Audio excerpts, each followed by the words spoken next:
টলিউডে প্রথম সমকামী বিয়ে, সুচন্দ্রা ও রিয়াকে নিয়ে তোলপাড় টলিপাড়া। টলিপাড়ায় এখন একটাই গুঞ্জন, অভিনেত্রী সুচন্দ্রা ব্যানার্জির সমকামী বিয়ে। খবর সামনে এসেছে টলিউডের অন্দরে তিনিই প্রথম প্রকাশ্যে অভিনেত্রী রিয়া দত্তকে বিয়ে করেছেন। এই খবর সোশ্যাল মিডিয়ায় আসার পর থেকেই দর্শকদের মধ্যে আলোচনা তুঙ্গে। জানা গিয়েছে যে এই বিয়ে হয়েছে চরম গোপনীয়তার মধ্যে। অনুষ্ঠানে 100 জনেরও কম অতিথি উপস্থিত ছিলেন। মোবাইল বা ক্যামেরায় ছবি তোলা সম্পূর্ণভাবে নিষিদ্ধ ছিল। বিশেষজ্ঞদের মত, টলিউডে এই ধরনের সিঙ্গেল সেক্স ম্যারেজ সম্ভবত প্রথম। তাই হয়তো এই দম্পতি আপাতত তা প্রকাশ করতে চাইছেন না। জানা গিয়েছে যে বহুদিন ধরেই টলিউডে সুচন্দ্রার ব্যক্তিগত জীবন নিয়ে ফিসফাস চলছিল। শোনা যাচ্ছিল তিনি নাকি সমকামী সম্পর্কে আছেন, যদিও তিনি তা কখনো স্বীকার করেননি। সমকামী এই বিয়ে নিয়ে এখন দর্শকের মত দুই ভাগে বিভক্ত। সেখানেই নতুন করে আলোচনা টেনে আনছে এক পুরনো এবং মর্মান্তিক ঘটনা। প্রায় 10 বছর আগের সেই রাতের রহস্য নেটিজেনরা এখন টেনে আনছেন। 2015-এ স্টার জলসার ধারাবাহিক তুমি আসবে বলের সেটের এই ঘটনা।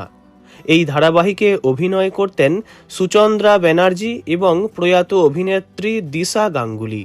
সফল কেরিয়ারের মধ্যেই হঠাৎ 2015-র এপ্রিল মাসে আত্মহত্যা করেন দিশা। অথচ তার ঠিক আগে বয়ফ্রেন্ড বিভান ঘোষের সঙ্গে তিনি খেলা দেখে এসেছিলেন। দিশার আত্মহত্যার জন্য বিভান ঘোষকে দীর্ঘদিন সমালোচিত হতে হয়। শোনা যায় ঠিক একই রাতে অভিনেত্রী সুচন্দ্রা ব্যানার্জিও আত্মহত্যার চেষ্টা করেন। ব্রিজ থেকে লাফ দেওয়ার আগে তাকে পুলিশ উদ্ধার করে। তখনই টলিউডে গুঞ্জন উঠেছিল দিশা ও সুচন্দ্রা নাকি সমকামী সম্পর্কে লিপ্ত আছেন। সেই সম্পর্কের টানাপোড়েনের জেরেই দিশা আত্মহত্যার পথ বেছে নেন এবং সুচন্দ্রাও সেই চেষ্টাই করেন। সুচন্দ্রার বর্তমান সমকামী বিয়ের খবর প্রকাশ্যে আসতেই নেটিজেনরা সেই পুরনো অমীমাংসিত রহস্যকে আবারও সামনে এনেছেন। গুঞ্জন হোক বা সত্যি, তা কিন্তু স্পষ্ট নয়। তবে এই সব গুঞ্জনকে একেবারেই ভিত্তিহীন বলে উড়িয়ে দিলেন সুচন্দ্রা ব্যানার্জি নিজেই। তাঁর স্পষ্ট বক্তব্য, এসবই অকারণ রটনা।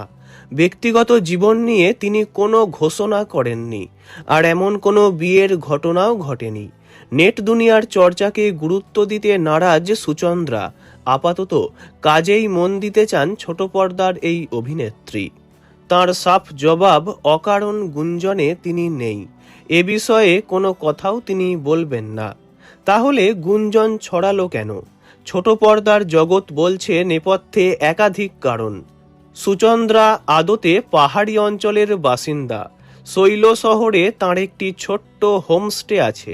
দিন কয়েক আগে জরুরি প্রয়োজনে তিনি কয়েকদিনের ছুটিতে সেখানে গিয়েছিলেন।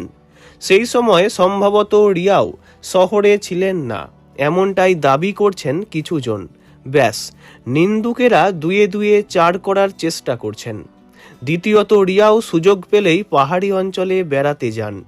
নিন্দুকদের দাবি, তাঁর সমাজ মাধ্যমের অনেক ছবি বা ভিডিওয় পাহাড়ি অঞ্চলের দৃশ্য দেখা গিয়েছে। তার সঙ্গে নাকি সুচন্দ্রার হোমস্টের মিল রয়েছে, যদিও এগুলোর কোনোটাই নাকি সত্যি নয়, এমনটাই সুচন্দ্রার দাবি। সুচন্দ্রাকে নিয়ে ইতিমধ্যেই সমাজ মাধ্যম দ্বিধা বিভক্ত। একদলের দাবি তিনি বিয়ে করবেন বলেই ছুটি নিয়ে হোমস্টেতে গিয়েছিলেন। দুই পরিবার থেকে মোট 100 জন ঘনিষ্ঠ নাকি সেখানে উপস্থিত ছিলেন। অন্য দলের দাবি বিয়ে নাকি জানুয়ারিতে। সাংবাদিকদের কাছে মুখ না খুললেও ঘনিষ্ঠদের কাছে দুঃখ করেছেন সুচন্দ্রা। অকারণ রটনা শুনতে শুনতে তিনি ক্লান্ত।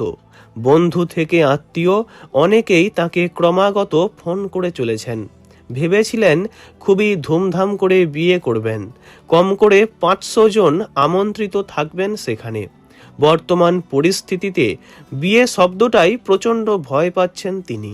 আগামী দিনে আর 7 পাক ঘুরবেন কিনা সেটাও অনিশ্চিত হয়ে গেল, এমনটাই জানান সুচন্দ্রা ব্যানার্জি। ভিডিওটি এইটুকুই। বিনোদন জগতের সব রকম খবরাখবর জানতে চ্যানেলটি অবশ্যই সাবস্ক্রাইব করবেন। ধন্যবাদ।